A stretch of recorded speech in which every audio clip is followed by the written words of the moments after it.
And then on the call, they never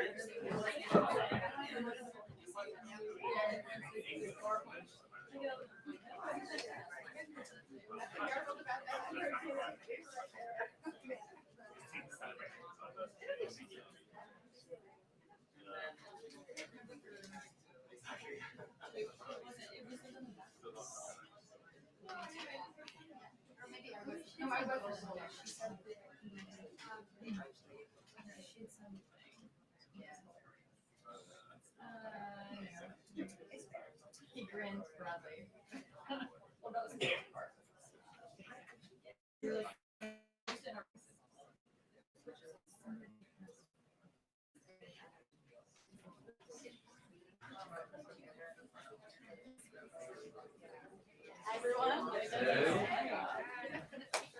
We have another special guest today. Doesn't sing as well as our guest from yesterday, but very knowledgeable.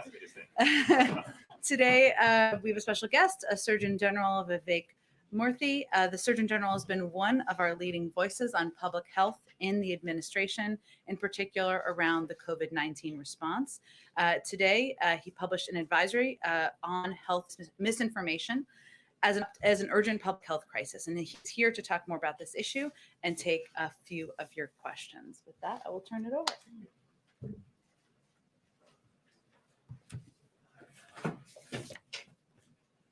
Hello, everyone. How are you? It's nice to see you all today. And thank you, Jen, for that very kind introduction. As all of you know, we've come a long way in our fight against COVID-19. And we've come a long way thanks to the efforts of many, many people across the United States. Right now, we are COVID deaths markedly down from the peak in January. We have 160 million people who have been fully vaccinated, and hundreds of thousands of people each day are choosing to get vaccinated. That is all good news. But we are not out of the woods yet. Millions of Americans are still not protected against COVID-19, and we are seeing more infections among those who are unvaccinated. And that's why I want to talk to you today about one of the biggest obstacles that's preventing us from ending this pandemic. Today, I issued a Surgeon General's advisory on the dangers of health misinformation. Surgeon General advisories are reserved for urgent public health threats. And while those threats have often been related to what we eat, drink, and smoke, today we live in a world where misinformation poses an imminent and insidious threat to our nation's health. Health misinformation is false, inaccurate, or misleading information about health, according to the best evidence at the time. And while it often appears innocuous on social media apps, on retail sites, or search engines, the truth is that misinformation takes away our freedom to make informed decisions about our health and the health of our loved ones. During the COVID-19 pandemic, health misinformation has led people to resist wearing masks in high-risk settings. It's led them to turn down proven treatments and to choose not to get vaccinated. This has led to avoidable illnesses and death. Simply put, health information has cost us lives. Now, health misinformation didn't start with COVID-19. What's different now, though, is the speed and scale at which health misinformation is spreading. Modern technology companies have enabled misinformation to poison our information environment with little accountability to their users. They've allowed people who intentionally spread misinformation, what we call disinformation, to have extraordinary reach. They've designed product features, such as like buttons, that reward us for sharing emotionally content, not accurate content. And their algorithms tend to give us more of what we click on, pulling us deeper and deeper into a well of misinformation. Now, we need an all-of-society approach to fight misinformation, and that's why this advisory that I issued today has recommendations for everyone. First, we include recommendations for individuals and families. We ask people to raise the bar for sharing health information by checking sources before they share, to ensure that information is backed by credible scientific sources. As we say in the advisory, if you're not sure, don't share. Second, we're asking health organizations to proactively address misinformation with their patients. Today, the American Academy of Pediatrics is announcing an educational campaign to help parents navigate online health information. I'm encouraged to see this commitment, and again, this is just the beginning. Third, we're asking educational institutions to help improve health information literacy. We're asking researchers and foundations as well to help us learn more about how health information spreads and how to stop it. Today, the Rockefeller Foundation is announcing a $13.5 million commitment to counter health misinformation. The Digital Public Library of America is announcing that they will convene a set of librarians, scholars, journalists, and civic leaders to confront health misinformation together. Fourth, we are saying we expect more from our technology companies. We're asking them to operate with greater transparency and accountability. We're asking them to monitor misinformation more closely. We're asking them to consistently take action against misinformation super spreaders on their platforms. Fifth, we're also asking news organizations to proactively address the public's questions without inadvertently giving a platform to health misinformation that can harm their audiences. And sixth, we know that government can play an important role too, by investing in research, by bringing individuals and organizations together to address misinformation, and supporting groups that are working on this issue. On a personal note, it's painful for me to know that nearly every death we are seeing now from COVID-19 could have been prevented. I say that as someone who has lost 10 family members to COVID-19 and who wishes each and every day that they had had the opportunity to get vaccinated. I say that also as a concerned father of 2 young children who aren't yet eligible for the vaccine. But I know that our kids are depending on all of us to get vaccinated to shield them from this virus. Every week, I talk to doctors and nurses across our country who are burning out as they care for more and more patients with COVID-19 who never got vaccinated, all too often because they were misled by misinformation. We must confront misinformation as a nation. Every one of us has the power and the responsibility to make a difference in this fight. Lives are depending on it. You can read the full advisory at surgeongeneral.gov/health misinformation. And I hope that you will see it as I do, as a starting point from which we can build a healthier information environment, safeguard our nation against future threats, and ultimately empower people to lead healthier lives. Thanks so much for your time, and I'll turn it to Jen. I wanted to ask you whether you see any evidence at all that the misinformation and disinformation that you're seeing comes from any nefarious sources. Are you seeing sort of structures behind the scenes that point to who or what might be behind that? We've seen Russian disinformation in the past. We've seen kind of that hybrid warfare. Are you seeing any indication that there could be nation states behind this disinformation? Well, Andrea, thank you for the question. The misinformation that we're seeing comes from multiple sources. Yes, there is disinformation that is coming from bad actors. But what is also important to point out is that much of the misinformation that is circulating online is often coming from individuals who don't have bad intentions, but who are unintentionally sharing information that they think might be helpful. And that's why in this advisory, we make it very clear that among the things we're asking individuals to do is to pause before they share, to check sources. And if they're not sure if a source is credible, to not share. One of the things we have said, again, is that when it comes to misinformation, not sharing is caring, unlike what many of our moms taught us earlier in life. Thank you very much. Surgeon General, is misinformation the #1 reason why people are not getting vaccinated? Well, Caitlin, it's one of several reasons why people are not getting vaccinated, but it's a very important one because what we know from polls, Caitlin, is that 2/3 of people who are not vaccinated either believe common myths about the COVID-19 vaccine or think some of those myths might be true. Myths like you can get COVID from the vaccine, which is absolutely not true. So we know that it's not the only driver that's leading people not to be vaccinated, but it is a very important one. And do you personally believe that public figures and public companies that are helping spread misinformation about the vaccine should be held accountable? Well, I think in a moment like this, when we see misinformation literally costing us our loved ones, costing us lives, all of us have to ask how we can be more accountable and responsible for the information that we share. And those of us who may have larger platforms, I think bear a greater responsibility to think about that. But the bottom line is all of us have an important role here to play. And technology companies have a particularly important role. We know that the dramatic increase in the speed and scale of spread of misinformation has in part been enabled by these platforms. So that's why in this advisory today, we are asking them to step up. We know they have taken some steps to address misinformation, but much, much more has to be done. And we can't wait longer for them to take aggressive action because it's costing people their lives. Go ahead in the middle, and then Rachel, and then unfortunately has to go. Go ahead. So the reality is a lot of the health misinformation you were citing came from this lectern last year. I mean, what do you think the best approach is to counter or deal with misinformation that comes from public officials, people in position of authority?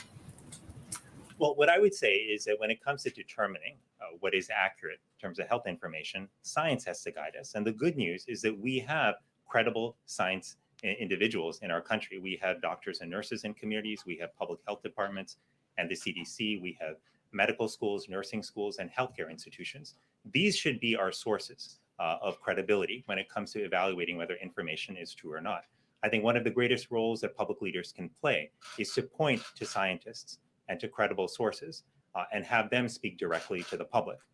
I'll note for you that that's one thing that this administration has done, is work hard to put scientists and healthcare professionals in front of cameras to have them speak directly to the public. That's what we have to do more of. The problem right now is that the voices of these credible health professionals are getting drowned out.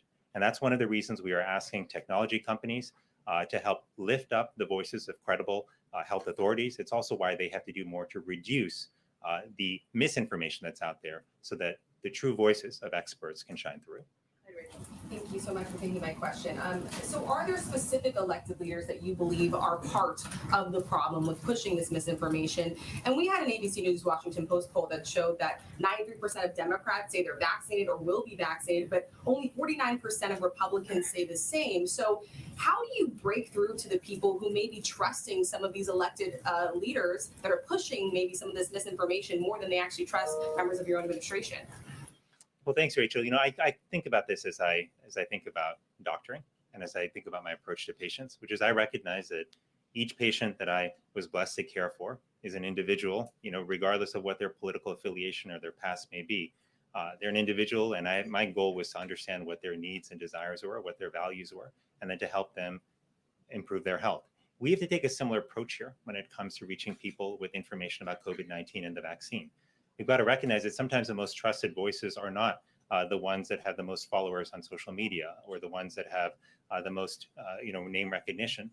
Sometimes the most trusted sources are a mother or a father or a faith leader or a local doctor or a nurse. And that's why to reach people with accurate information, what we have to do is partner with those local trusted voices.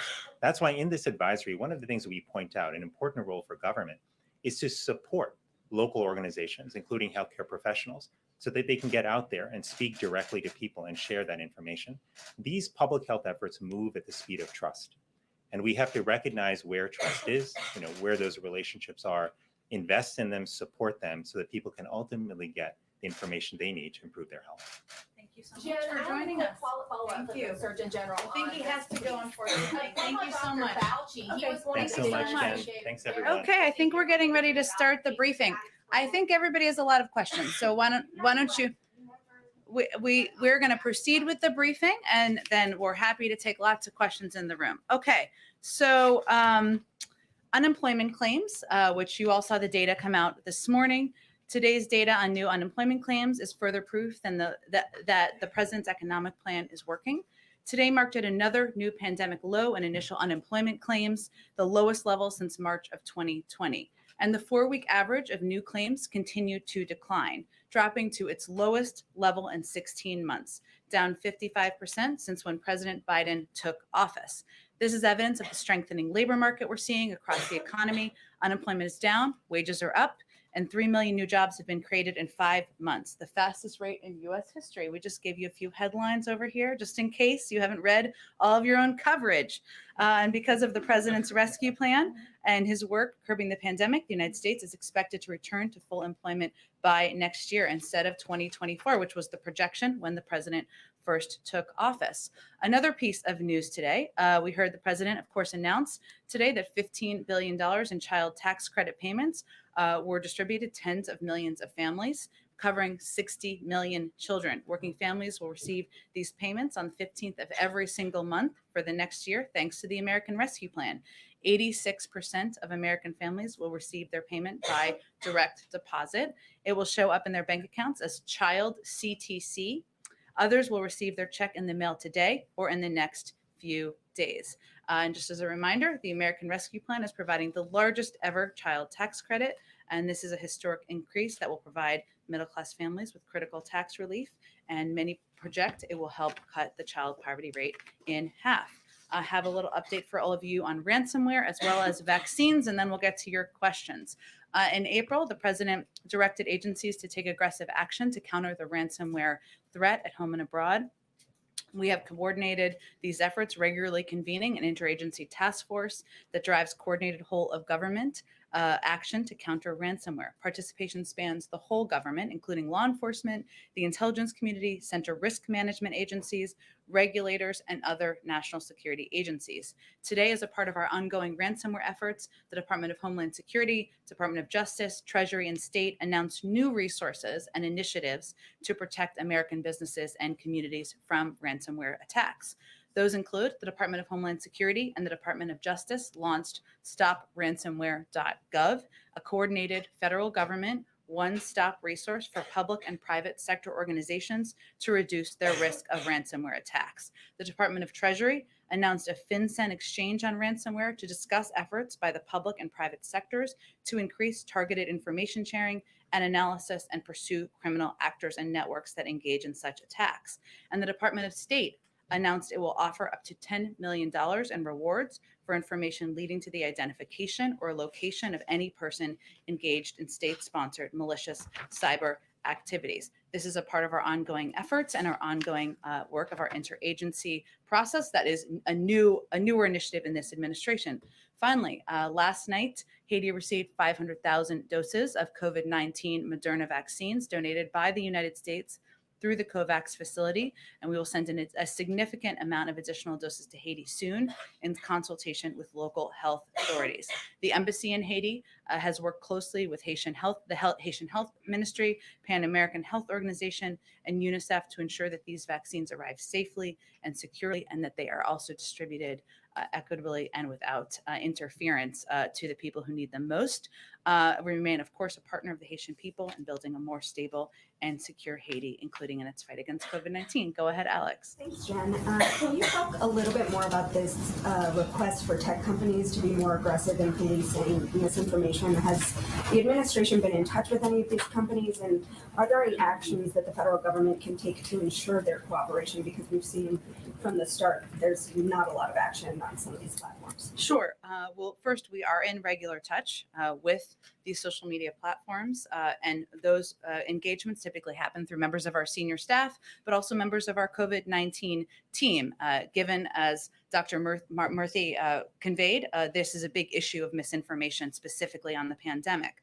In terms of actions, Alex, that we have taken, or we're working to take, I should say, from the federal government, we've increased disinformation research and tracking within the Surgeon General's office. We're flagging problematic posts for Facebook that spread disinformation. We're working with doctors and medical professionals to connect to connected medical experts who are popular with their audiences with accurate information and boost trusted content. So we're helping get trusted content out there. We also created the COVID Community Corps to get factual information into the hands of local messengers. And we're also investing, as you all have seen, in the president's, the vice president's, and Dr. Fauci's time in meeting with influencers who also have large reaches to a lot of these target audiences who can spread and share accurate information. You saw an example of that yesterday. I believe that video will be out tomorrow. I think that was your question, Steve, yesterday. I did a full follow-up there.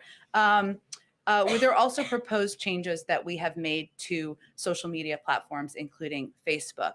And those specifically are 4 key steps. One, that they measure and publicly share the impact of misinformation on their platform. Facebook should provide publicly and transparently data on the reach of COVID vaccine misinformation, not just engagement, but the reach of the misinformation and the audience that it's reaching. That will help us ensure we're getting accurate information to people. This should be provided not just to researchers, but to the public, so that the public knows and understands what is accurate and inaccurate.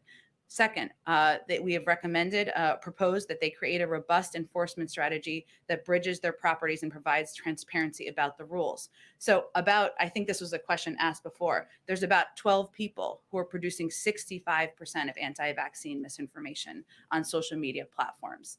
All of them remain active on Facebook, despite some even being banned on other platforms, including Facebook, ones that Facebook owns. Third, it's important to take faster action against harmful posts. As you all know, information travels quite quickly on social media platforms. Sometimes it's not accurate, and Facebook needs to move more quickly to remove harmful violative posts. Posts that will be within their policies for removal often remain up for days. That's too long. The information spreads too quickly. Finally, we have proposed they promote quality information sources in their feed algorithm. Facebook has repeatedly shown that they have the leverage to promote quality information. We've seen them effectively do this in their algorithm over low quality information, and they've chosen not to use it in this case. And that's certainly an area that would have an impact. So these are certainly the proposals. We engage with them regularly, and they certainly understand what our asks are. And one of the problems with vaccines right now is that they become politicized. You guys, the White House has obviously made the calculation that it's important to be more aggressive in confronting misinformation, but is there at all a concern that that could backfire and further contribute to politicization? And is there anything that you can do to prevent that at this point? Well, you're absolutely right, I should say, Alex, in that we have to be very careful, and we are mindful of being quite careful of not politicizing the effectiveness of vaccines, the fact that they can save lives, young people, old people, middle of the road people. It's important for us, we've made a calculation to push back on misinformation. You're right. But that's one of the reasons, as Dr. Murthy was conveying, we have empowered, engaged, funded local voices because they are often the most trusted voices: doctors, medical experts, clergy, people who are members of civic leaders and communities. That's where we are putting most of our resources, even as we are working to combat misinformation that's traveling online or traveling, unfortunately, out of the mouths of elected officials from time to time. Go ahead. I want to follow up on the ransomware question. So the president told us last week that there's this meeting tomorrow of the U.S.-Russian working group on ransomware. Can you say a little bit more about that? It was actually yesterday. Okay. And can you give us any kind of a further readout of what decisions were made, if any? Last week, the president also said that it made sense to potentially go after servers that were being used in these ransomware attacks. Has the administration made any decisions about whether to proceed with that kind of action? So I would say that the meeting, which I believe was yesterday, I will double confirm for you, Andrea, and for others, but is part of ongoing engagement that has been occurring at the expert level since the president met with President Putin. So it's been ongoing. No one meeting is necessarily decisive. It's about having a continued discussion about our expectations and steps that need to be taken to address ransomware attacks, cyber attacks, and what the capacities are and information, of course, that we have. In terms of specific actions, the president, of course, reserves the right and the option to respond in a time and a manner of his choosing, should he believe actions warrant. But I'm not going to preview that from the podium today or probably any day. Go ahead.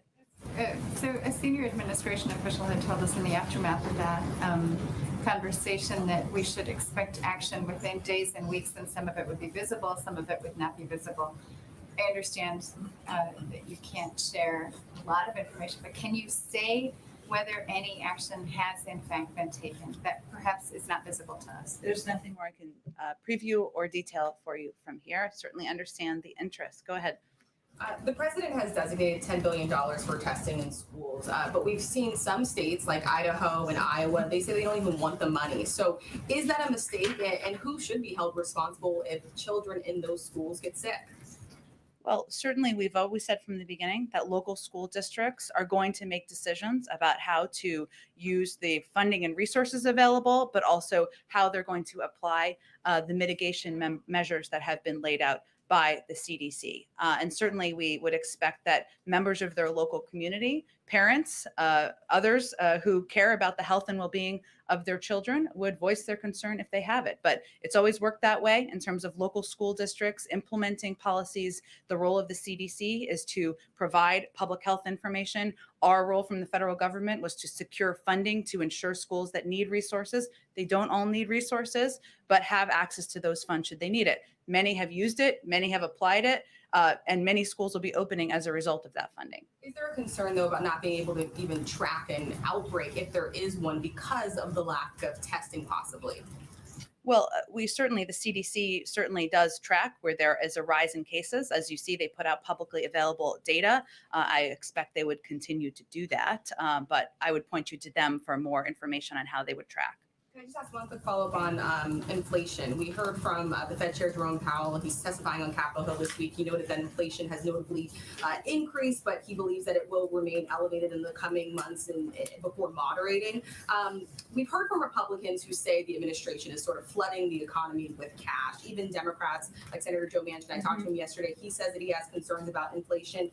Is the White House underestimating the impact of all of this government spending that it will have on inflation? Well, our experts believe, and the data shows, and the Federal Reserve Chair, who operates independently, conveyed yesterday that most of the price increases we are seeing are expected to be temporary due to the consequences of restarting an economy shut down during the pandemic. And we're seeing that in certain industries more than others as prices go back to where they were pre-pandemic. And that certainly we had an expectation that would be an impact. So areas like spike in car prices due to supply chain challenges on the restart, or a spike in hotel room costs as the hospitality industry gets going. A number of these are transitory, or they're impacted by other factors, including supply chain issues, which we're working with Democrats and Republicans to help address through the CHIPS legislation. But I want to be clear, we understand the threat that inflation poses. We will be vigilant as responses are needed.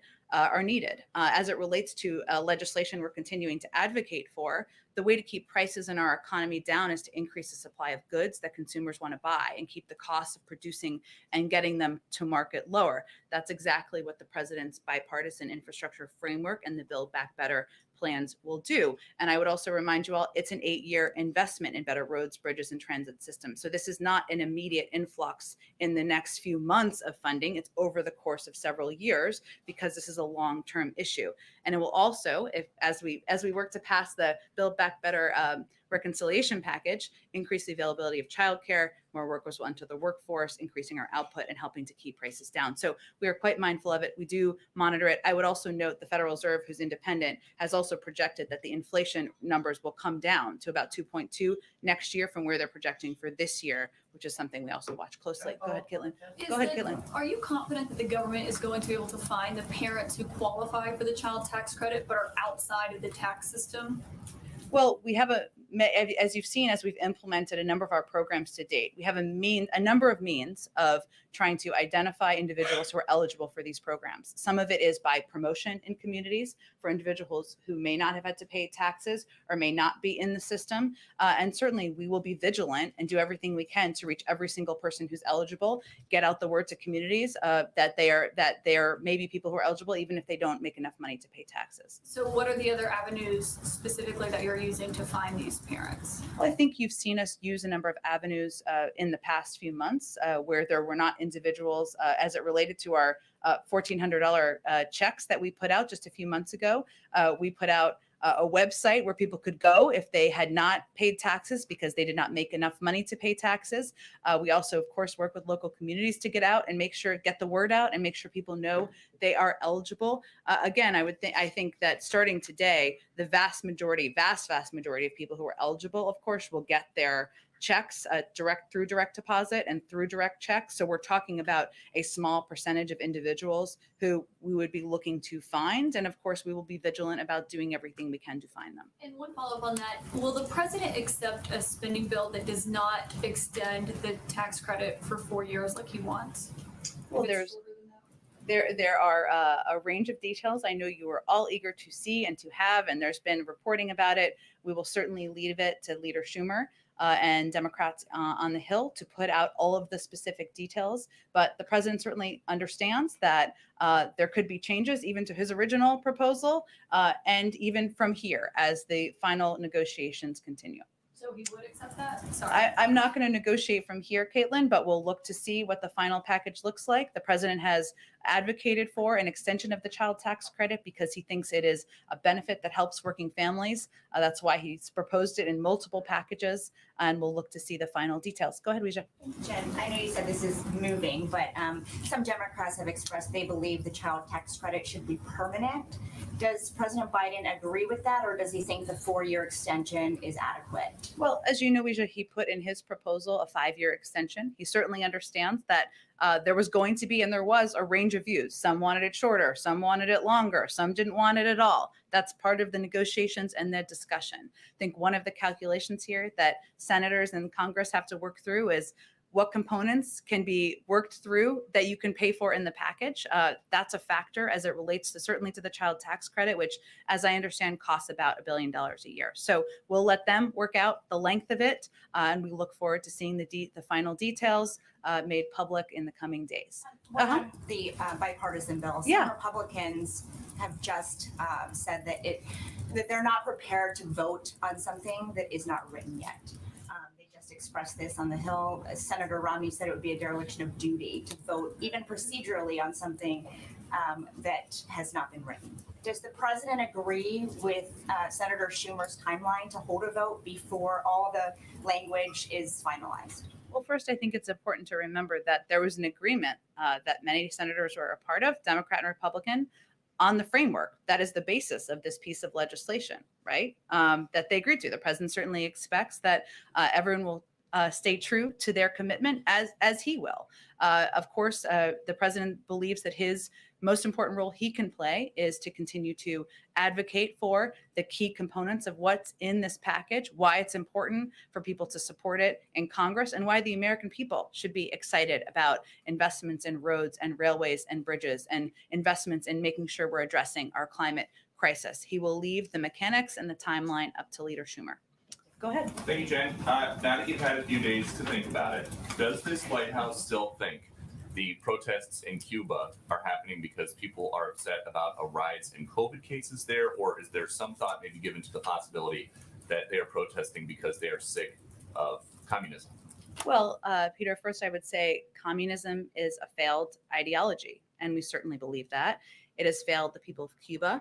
They deserve freedom. They deserve a government that supports them, whether that is making sure they have health and medical supplies, access to vaccines, or whether they have economic opportunity and prosperity. And instead, this has been a government, an authoritarian communist regime that has repressed its people and has failed the people of Cuba. Hence, we're seeing them in the streets. But I would note that the ideology of the government, which has failed, has led to a lack of access to economic opportunity, to medical supplies, to COVID vaccines. So all of those pieces are true. And there are protesters now in this country who are chanting as these protests in Cuba are going on, where is Biden? So where is he? What is he doing to protect these people who are rising up against the leaders of this failed experiment? Well, first, he is certainly advocating for and speaking out as we've put out a statement, multiple statements. Maybe one of you will ask him a question about Cuba today. I will leave it to all of you to determine that. But one, he has made clear that he stands with the Cuban people and their call for freedom from both the pandemic and from decades of repression and economic suffering to which they've been subjected by Cuba's authoritarian regime. There's an ongoing review of our own policies. And as we look at those policies, one of the big factors is ensuring we are not doing anything to pad the pockets of a corrupt authoritarian regime. And that is certainly a factor as he's considering, but we're looking closely at how we can help in a humanitarian way, how we can help support the voices of the Cuban people. And there's an ongoing policy review in that regard. And we'd be happy to ask him about it later if he calls on us. But one more. Anyone can ask anything they want, one but more go for ahead. you. Why is the Secretary of State Blinken trying to address human rights in the U.S. by inviting experts, UN experts from Cuba and China here? Well, first, I would say that the secretary put out an extensive statement on why he is why he believes that we need to play a role in lifting up and pushing countries to do better on human rights, on ending systemic racism in their countries. And certainly human rights is always going to be a priority for the Biden administration and for this State Department. As the secretary said in his statement, he believes responsible nations must not shrink from scrutiny of their human rights record. Rather, they should acknowledge it with the intent to improve it, and also push and lift up and put shine a light on other countries that need to do better. And that is the role we're playing here from the United States. So you just rattled off all these problems with Cuba. They've got dissenters disappearing down there. In China, they've got 1 million religious minorities in internment camps. Why are they going to come here and tell us how to improve our country? I certainly don't think that's the format of the event, but lifting up and elevating human rights, systemic racism, the steps that have been taken, the poor treatment of Uyghurs, as I think you're referencing here in China, and pushing other countries with a spotlight on them to do better is certainly a role we can play from the United States. Go ahead. Can I ask you about South Africa very quickly? There Sure. have been days of looting and unrest there in South Africa. They've now destroyed hundreds of businesses. At least 117 people there have been killed. Does the White House have any reaction to what's taking place there? And what, if any, role does the U.S. government have here to help try to quell the situation? We certainly track and watch closely, and certainly have concerns about unrest that we see in the streets in South Africa. In terms of the specific actions, I think the State Department is probably best equipped, but I'm happy to talk to our national security team if there's anything specifically we can convey from here. Let me follow up. Yesterday, I asked you about Afghanistan. Is there anything more you can tell us about those special immigrant visas as they relate to the Afghan interpreters, translators, engineers, and others? Sure. Let me try to provide a little bit more detail on how the process works, which you have all understandably been asking about. So as I've noted in the past, our immediate focus is on interested and eligible Afghan nationals and their families who have supported the United States and our partners in Afghanistan and are in the application pipeline. So translators, interpreters, others, their family members who are in the process. There are approximately 20,000 Afghans who have applied. So those are the individual interpreters or translators. That does not include their family members, and about half that have completed the necessary paperwork to move forward in the process. I believe also the State Department is going to do a more thorough briefing, but I'll just go through as many details as I can from here. Once individuals, so that's how the process works. Once individuals are approved through the security vetting process, which their paperwork conclusion does not conclude it. There's another vetting process they would conclude.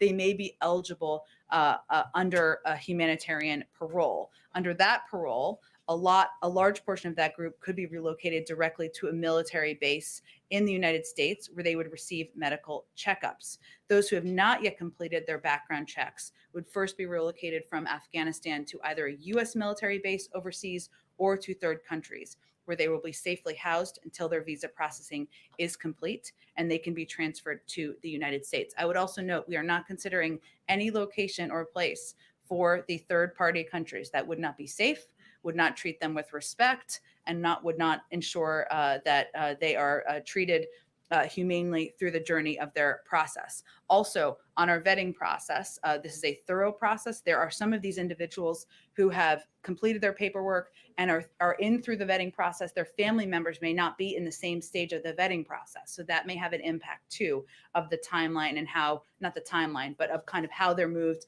and where they are moved to. So, and the third country move would be temporary until they finalize their paperwork and security vetting process is complete. So that is a little bit more detail on the process. Hopefully that helps. Go ahead, Alex. Former President Bush yesterday in an interview criticized the withdrawal, and he said he's very concerned about the Afghan women. So what is the U.S. going to do to ensure the safety of those women in Afghanistan after we leave? Well, first, I would say that the president agrees that we need to ensure we are continuing to support through humanitarian programs, through security programs, the women of Afghanistan. And we certainly respect the right of the former president to voice his view on Afghanistan and the president's decision. It's not a secret that President Biden and President Bush haven't seen eye to eye on matters relating to the use of military force. So we respect his right to voice his opinion. We just disagree. I would also note that while we continue to provide security humanitarian assistance, we also intend to have a diplomatic presence on the ground to continue to be a source and resource for individuals in Afghanistan. Just secondly, Senator Manchin is quite upset about some of the climate provisions in the 3.5 trillion package. Is the White House reaching out to him? Is the White House prepared to move off of some of that, lessen some of those provisions? Well, we of course are in touch with Senator Manchin. I can assure you, as we are in touch with a number of senators who have been pivotal partners and will continue to be moving forward. I think there was one of the concerns I think I saw expressed, but tell me if this is what you were asking about, is fossil fuels. Is that the specific piece? So, well, of course, the plan and the package will go a long way in addressing the climate crisis, and that is a huge priority to the president. Ensuring that these tax credits are in the reconciliation bill, which is something that did not make it into the bipartisan deal, is something the president has advocated for. And we're eager, of course, to pivot to a clean energy future. We don't intend to do so just by banning fossil fuels or leaving any working community behind. And what we'd certainly convey to any concerned individuals is that President Biden has formed an interagency working group to mobilize federal investments to support hard-hit coal, oil, and gas and power plant communities across the country. That working group has already identified $38 billion in existing federal resources that could be accessed by communities. We don't want to leave communities behind. We still think we can move forward in addressing our climate crisis. Go ahead, Steve. So follow up to that. First day of your presidency. Congratulations, I think. I don't know if it's congratulations. Seems hard to me. Go ahead. I wanted to ask a follow-up to Alex's question, and that is, how does the president see his role in the negotiation on the reconciliation bill? Is he an intermediary between some of the more liberal elements of his party and Senator Manchin? Is he a closer? Is he directly involved in this? And he went up to Capitol Hill yesterday. What's he going to be doing in the weeks ahead? He's going to be available for whatever is needed to get these bills across the finish line. And a lot of the discussions are happening certainly at a staff level. As you all know, we have a number of very experienced individuals here who have gotten a lot of bills across the finish line. Steve Ricchetti, Ron Klain, Louisa Terrell, and many beyond them. They are playing a big role, Brian Deese, in discussing and having conversations with members. A lot of the discussions, though, are primarily between the Democratic members themselves about what the final package and the final details look like. Leader Schumer and his team will put out the final details on the timeline that works for them. But I will tell you, the president is available. He's ready. He's pick up the phone. He'll host people. He'll have snacks, drinks, whatever is needed in order to get these bills across the finish line. And I think leaders in Congress certainly know that. Good, bro. Go ahead, Brian. Thank you very much. Two questions. One, to follow up on the inflation. Inflation surged to 5.4% in June. It's the largest jump since 2008. You all say it's temporary, but today Axios is reporting that J.P. Morgan Chase CEO is saying, I don't think it's only temporary, and that it's a little worse than the Fed predicts. There's a disparity there. How are you going to address what they think may be permanent? Well, I would say first that many outside experts, including the Federal Reserve, even if JP Morgan or Jamie Dimon or whomever it is disagrees, have projected that the rise of inflation is transitory and have projected a lowering of inflation next year.